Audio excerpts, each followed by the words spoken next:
Em relação ao Fortaleza, o Rodriguinho foi anunciado de forma oficial, mas 2 outros nomes já estão na pauta do Tricolor e devem ser anunciados aí nos próximos dias, né? Devem ser anunciados nos próximos dias. Para quem não tinha atacante para o Clássico Rei, agora veio um pacotão, meu amigo Rodrigo e Alan.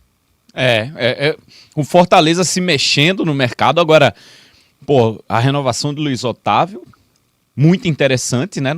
Falando pelo lado do Ceará. E uma folha de 4,5 é uma folha, viu, para a Série B. Acho que não vai estar... tá ali top 6 de folhas da Série B, hein?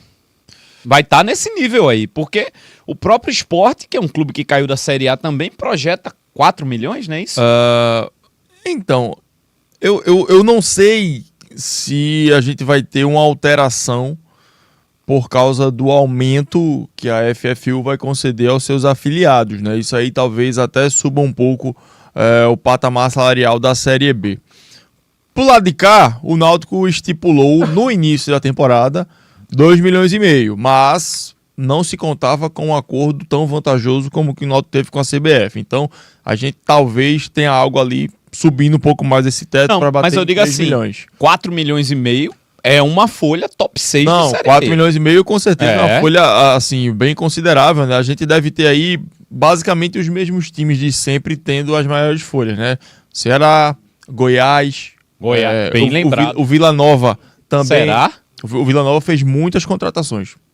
E assim, jogadores, por exemplo, Marco Antônio saiu do Náutico ganhando 35, foi ganhar 80 no Vila Nova. E é um jogador que ele não é experimentado em Série B. Então você já começa a ver algumas equipes ali tendo uma folha salarial um pouco mais robusta. Geralmente as equipes goianas têm esses valores. Como nós não temos nenhum gigante do futebol brasileiro... Provavelmente um Novo Horizontino, que deve ter um incremento também, pode ter um incremento também. Porque, por exemplo, no ano que o Sport sobe ali com o Ceará, Mirassol e Santos... O Santos tinha uma folha absurda, assim, mais do que o dobro do segundo colocado.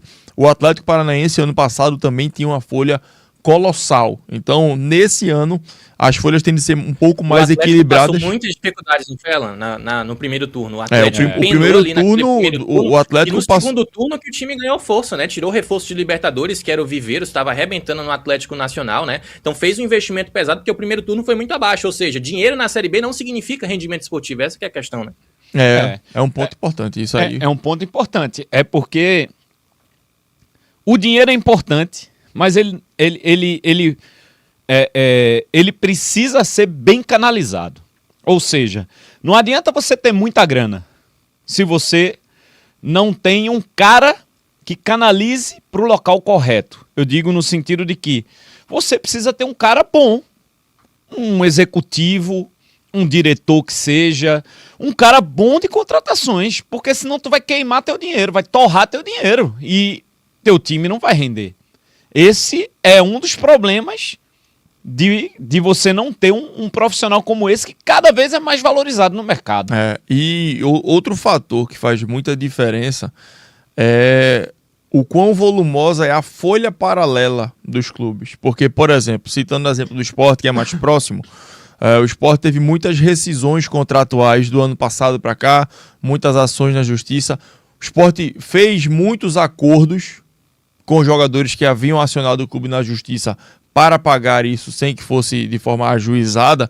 Então, quando a gente entrevistou aqui no cast o Ítalo, que é o executivo da equipe do Sport, Rodrigues. O Ítalo Rodrigues, ele falou de uma folha paralela de mais de R$1 milhão.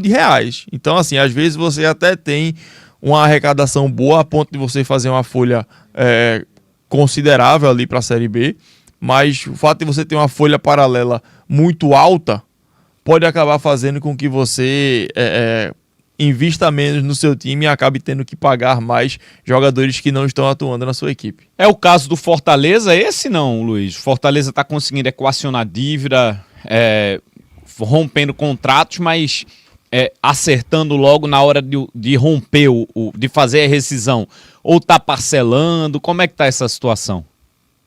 Na verdade, a maioria dos processos, né, dos negócios que estão acontecendo, Rodrigo, estão sendo rescisões, tá? Porque, assim, o Fortaleza encontrou muita dificuldade para negociar alguns jogadores. Se imaginava num contexto a priori, né, a manutenção na Série A, que naturalmente alguns nomes, né, iriam sair e que teriam mercado. Agora, o time encontrou dificuldades, especialmente pela questão do alto salário que o clube pagava. Encontrou dificuldade em relação ao Lucero, em relação ao Davidson. Não à toa teve que rescindir com esses atletas porque não teve outra saída, né? A dificuldade, ela justamente ficou mais nesse contexto de você negociar esses atletas para que o clube lucrasse o mínimo, né? Ou até empréstimos foram cogitados e que o Fortaleza se retornasse à Série A do Campeonato Brasileiro, isso já projetando 2027, né? Se alcançar esse objetivo, teria esses atletas de volta, enfim, mas foi muito difícil para o Leão do Pici nesse primeiro momento, essa canalização das dívidas, essa readequação orçamentária, porque não é fácil, gente. Depois de 7 anos na Série A, você voltar para um processo de Série B do Campeonato Brasileiro e precisando reduzir a tua folha ali em 50% ou mais, é um processo complicado. Por isso que o Pedro Martins está trabalhando tanto, por isso que o Conselho da SAF está trabalhando tanto nessa reestruturação do futebol. Mas o torcedor ainda tem algumas dúvidas sobre esse time. Apesar dos mais empolgados já estarem dizendo que o Fortaleza é o time a ser batido, o próprio Carpini falou sobre isso na coletiva dele de apresentação e voltou a falar também sobre esse tema, mas na teoria é uma coisa, na prática é outra. E na prática o que estamos vendo é que esse Fortaleza ainda precisa se estruturar melhor dentro de campo para aí sim alcançar os seus principais objetivos da temporada. E assim, diferentemente do Sport, Fortaleza terminou o ano sem dever, né? Salário, essas coisas todas, né? Isso, o salário estava em dia. O salário estava em dia.